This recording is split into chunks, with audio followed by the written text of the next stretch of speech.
Hello learners, welcome back to my YouTube channel. And इस video में मैं आप लोगों के साथ डिस्कस करने वाली हूँ जो आपकी यूनिट है लीगल एस्पेक्ट्स ऑफ बिजनेस। उसका एक टॉपिक है sales of goods act, okay. और उसमें एक सब टॉपिक है कंडीशन एंड वारंटीज़ का, ओके। तो जितने भी टॉपिक्स हैं आपके उनको मैं अपने वीडियोज़ के थ्रू कवर करवाने की कोशिश करूँगी और इन डिटेल, ताकि आप लोगों की यूजीसी नेट कॉमर्स की अच्छे से अच्छी प्रिपरेशन हो जाए।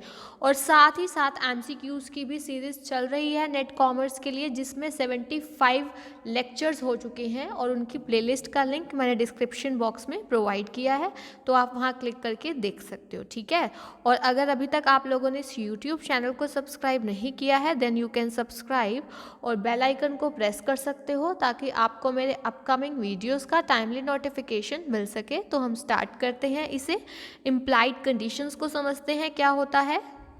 सबसे पहले आपको ये पता होना चाहिए कि कंडीशन क्या होता है। देखो, दो टर्म्स आपने सुनी होंगी, कंडीशन एंड वारंटीज़। पहले इस वीडियो में हम लोग डिस्कस करने वाले हैं कंडीशन के बारे में, और वो भी इम्प्लाइड कंडीशंस के बारे में, क्योंकि इससे रिलेटेड आप लोगों का क्वेश्चन पूछा जा सकता है और पूछा गया भी है प्रीवियस ईयर में। तो देखिए, जो कंडीशन होती है वो मेन ऑब्जेक्ट होता है कॉन्ट्रैक्ट का, और अगर वो ब्रीच होगी तो जो हमारी एग्रीव्ड पार्टी है वो क्या कर सकती है, रेप्यूडिएट कर सकती है कॉन्ट्रैक्ट को। क्या कर सकती है, वो तोड़ सकती है कॉन्ट्रैक्ट को, ठीक है। तो कंडीशन जो है हमारी मेन होती है, ये चीज़ आप लोगों ने ध्यान रखना, ठीक है। और एक चीज़ ध्यान रखनी है, हमारी एक होती है एक्सप्रेस कंडीशन और इम्प्लाइड कंडीशन।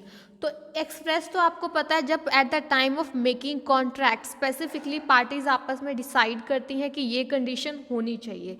लेकिन इम्प्लाइड आपको पता है, इम्प्लाइड वो है कि जब कोई स्पेसिफिक वारंटी या फिर स्पेसिफिक कंडीशन नहीं बताई गई है लेकिन वो फिर भी एप्लीकेबल होगी, ठीक है। वो मतलब इम्प्लाइड कंडीशंस वो है जो एक कॉन्ट्रैक्ट में होनी चाहिए, ठीक है। तो अब आपको कई बार क्वेश्चन में ये पूछा जा सकता है कि आपको पूछा जाएगा कि which among the following is not an implied condition, या फिर किसी पर्टिकुलर इम्प्लाइड कंडीशन से रिलेटेड आपको डिटेल में पूछा जा सकता है ना, यानी कि उससे रिलेटेड आपको एजर्शन रीजनिंग दी जा सकती है। तो आपने हर टॉपिक को अच्छे से समझना है, ठीक है। तो अब हम पहले आपको पता होना चाहिए, आज हम करेंगे इम्प्लाइड कंडीशंस के बारे में। इम्प्लाइड वारंटी की नेक्स्ट वीडियो बना दूंगी, पहले आपको इम्प्लाइड कंडीशन पता होना चाहिए, ठीक है। तो देखो, अब जो हमारे सेक्शन 14 to 17 है वो डील करते हैं किसके साथ, इम्प्लाइड कंडीशंस एंड वारंटीज़ के साथ, ओके। तो अब जो मेंशन नहीं भी हो सकती कॉन्ट्रैक्ट में, ठीक है, मैंने वही बताया, हो भी सकती है और नहीं भी हो सकती, तो ये इम्प्लाइड, ये होनी ही चाहिए। सो फर्स्ट ऑफ ऑल कौन सी है, देखिए। फर्स्ट इम्प्लाइड कंडीशन है condition as to the title of the goods. यहाँ पे किसके अकॉर्डिंग है, सेक्शन 14A के अकॉर्डिंग। इसको समझिए कि जो मतलब हमारा कॉन्ट्रैक्ट है सेल का, उसमें एक ये इम्प्लाइड कंडीशंस है कि सेलर के पास राइट है गुड्स को सेल करने का। इसका मतलब वो उसका ऑनर है, वो उसका ट्रू ऑनर है, क्योंकि यहाँ टाइटल की बात हो रही है ना।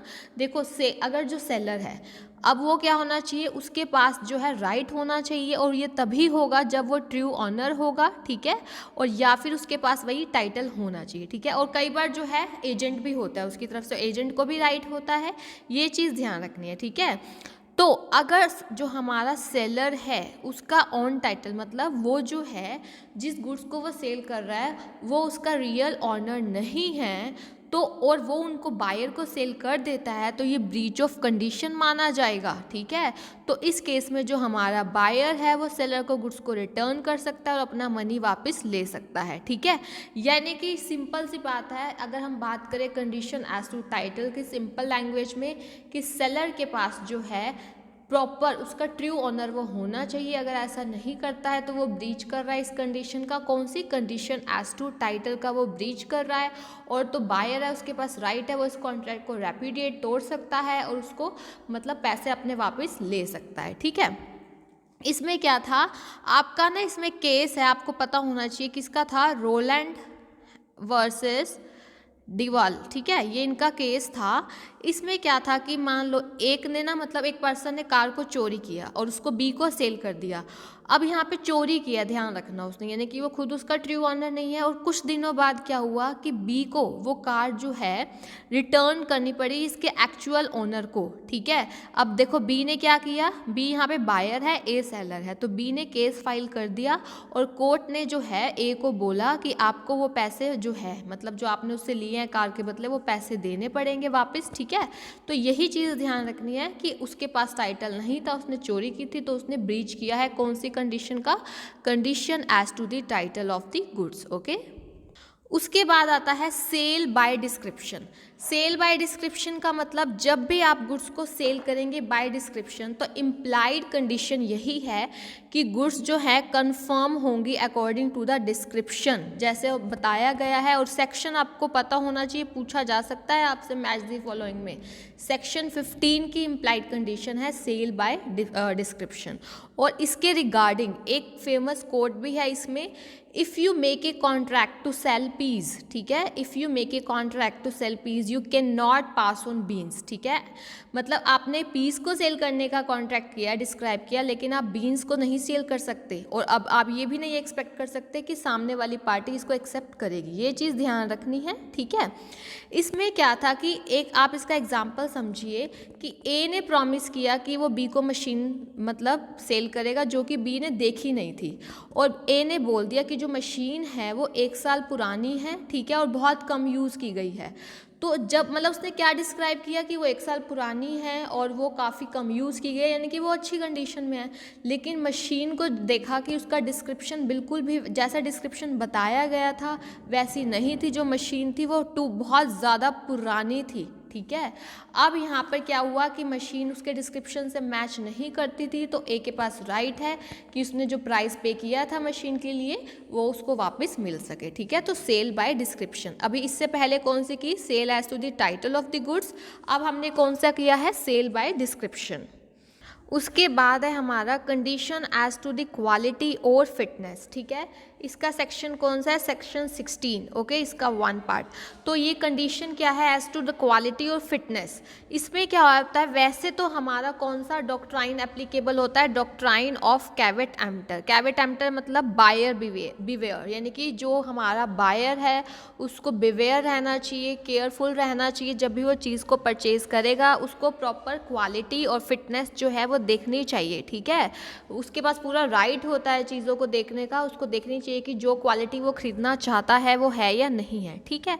लेकिन अब जो हमारा सेक्शन 16 है, कुछ ऐसी कंडीशंस होती हैं जहाँ पर मतलब ऐसी जहाँ पर हमारी इम्प्लाइड कंडीशन लागू होगी, किससे रिलेटेड, क्वालिटी और फिटनेस ऑफ द गुड्स के। कैसे, जैसे मान लो बायर ने बता दिया कि मुझे इस पर्टिकुलर पर्पस के लिए गुड्स चाहिए, ठीक है, और बायर ने बोल दिया, और बायर किस पे मतलब विश्वास करता है, वो कहता है सेलर को इस चीज़ की पूरा एक्सपर्ट है उस चीज़ के रिगार्डिंग और उसकी जजमेंट पे। यहाँ पे बायर ने बता दिया है सेलर को कि वो किसके रिगार्डिंग परचेज करना चाहता है, और वो डिपेंड कर रहा है यहाँ पर सेलर के डिसीजन पे। तो यहाँ पर इम्प्लाइड कंडीशन ये है कि जो गुड्स है वो किसके अकॉर्डिंग होनी चाहिए, जो क्वालिटी और फिटनेस डिस्क्राइब उसने की है उसी के अकॉर्डिंग होनी चाहिए। उसके बाद है हमारा सेल बाय सैंपल कंडीशन, जो है as to the sale by sample. इसमें क्या है, क्या इम्प्लाइड कंडीशन होगी। देखो कई बार हमें सैंपल दिखाया जाता है चीज़ों का, ठीक है, तो उसी के बेसिस पे हम बल्क में परचेज करते हैं। तो क्या इसमें इम्प्लाइड कंडीशन होगी, तो जो हमने परचेज़ किया क्वांटिटी बल्क में, वो जो हमें सैंपल दिखाया गया था, जो सैंपल की क्वालिटी थी उसी के अकॉर्डिंग होनी चाहिए। और बायर यानी कि जो खरीद रहा है उसके पास प्रॉपर अपॉर्चुनिटी होनी चाहिए कि जो गुड्स वो बल्क में खरीद रहा है उसको सैंपल के साथ वो मैच कर सके, ओके। और जो गुड्स है वो क्या होनी चाहिए, डिफेक्ट नहीं होना चाहिए, और बायर जो है उसको अच्छे से क्या कर पाए, एग्जामिन कर पाए, ऐसा होना चाहिए, ठीक है। अब और ऐसा नहीं होना चाहिए कि कोई लेटेंट डिफेक्ट हो। लेटेंट क्या होता है कि कोई छुपा हुआ डिफेक्ट। छुपा हुआ डिफेक्ट वो होता है जो हमें इजीली मतलब हम देख ही नहीं पाएंगे ना, विजिबल नहीं होता। तो ऐसा नहीं होना चाहिए कि कोई लेटेंट डिफेक्ट हो इस चीज़ में, ओके। क्योंकि फिर जो हमारा बायर है वो कैसे ढूंढेगा उस चीज़ को, तो ये सैंपल के लिए ये चीज़ें ध्यान रखनी चाहिए, ओके। इसमें ना आप लोग एग्जाम्पल समझिए, जो सेलर था उसने ना क्लॉथ सप्लाई किया अब जो बायर है उसने बोला था कि मुझे इस पर्टिकुलर कोट्स बनाने हैं, उसके लिए चाहिए, ठीक है, उसने बोला था, वो सैंपल उसको दिखाया गया था, लेकिन जो सेलर था बाद में गिल्टी हुआ। क्यों हुआ? क्योंकि देखो इसमें क्या था कि ऐसा इसमें डिफेक्ट था, चाहे उसका प्रॉपर एग्जामिनेशन भी कर लिया फिर भी वो डिफेक्ट नज़र नहीं आया, क्योंकि वो लेटेंट डिफेक्ट था। तो यहाँ पर सेलर गलती हुई ना, तो ये आपने ध्यान रखना है। एक तो सैंपल अकॉर्डिंग जो बल्क परचेज होगा वो सैंपल के अकॉर्डिंग होना चाहिए, बायर के पास प्रॉपर अपॉर्चुनिटीज़ होने चाहिए इस चीज़ के लिए। ओके, उसके बाद हमारी कंडीशन आती है condition as to merchantability. Condition as to merchantability, इसका मतलब क्या होता है? देखो अब यहाँ पे एक चीज़ ध्यान रखनी है, गुड्स में क्या होनी चाहिए? कमर्शियल सेंस होनी चाहिए, ठीक है। कमर्शियल सेंस का मतलब, अब आप ये देखिए फॉर एग्जांपल, अगर एक जो हमारा सीमेंट है वो वेट हो जाए, गीला हो जाए, तो वो तो एक टाइप का रॉक बन जाता है, बहुत ज़्यादा पक्का हो जाता है, तो क्या हम उसे यूज़ कर पाएंगे? कमर्शियल सेंस वो अपनी खो देता है। तो गुड्स मर्चेंटेबिलिटी होनी चाहिए, उसमें कमर्शियल सेंस उनकी लॉस्ट नहीं होनी चाहिए, ये चीज़ होना चाहिए। एक implied condition as to the merchantability of the goods. उसके बाद आता है हमारा conditions as to wholesomeness. Wholesomeness की कंडीशन आप ये ध्यान रखना किसके लिए अप्लाई होती है? ईटेबल्स के लिए। ईटेबल्स मतलब जो खाने वाली चीज़ें होती हैं उनमें अप्लाई होती है कंडीशंस एज टू ईटेबल्स। अब इसमें ये है कि ऐसा नहीं होना चाहिए ईटेबल्स जो है इंजूरियस हो टू हेल्थ, ठीक है, जो हमारा कंज्यूमर है उसकी हेल्थ के लिए अच्छी ना हो, ये इम्प्लाइड कंडीशन है। इसमें एग्जांपल समझिए, जैसे एक पर्सन ए है, उन्होंने बॉटल ऑफ मिल्क खरीदा, ठीक है, अब जो उस मिल्क में ना टाइफाइड बैक्टीरिया था और जिसकी वजह से जो ए की वाइफ थी वो बहुत ज़्यादा बीमार हो गई। अब यहाँ पे मिल्क जो था होलसम नहीं था और उसने इम्प्लाइड कंडीशन को ब्रीच किया इस, और जो ए था वो अब जो हमारी कंपनी है उससे डैमेज को क्लेम कर सकता है, ठीक है। तो ये इम्प्लाइड कंडीशन थी, आप लोगों को ध्यान रखनी है। ओके, तो ये जो आपको मैंने डिटेल में डिस्कस की हैं, इनसे रिलेटेड अगर क्वेश्चन आता है तो आप लोगों अच्छे से अटैम्प्ट कर पाएँ, और हर एक टॉपिक को मैं आपके साथ डिटेल में डिस्कस करूँगी, ठीक है। Thank you so much, keep learning. और अगर आपको कोई भी प्रॉब्लम आती है या आपकी किसी भी टॉपिक की डिमांड है तो आप मुझे कमेंट सेक्शन में बता सकते हो। Okay, thank you so much.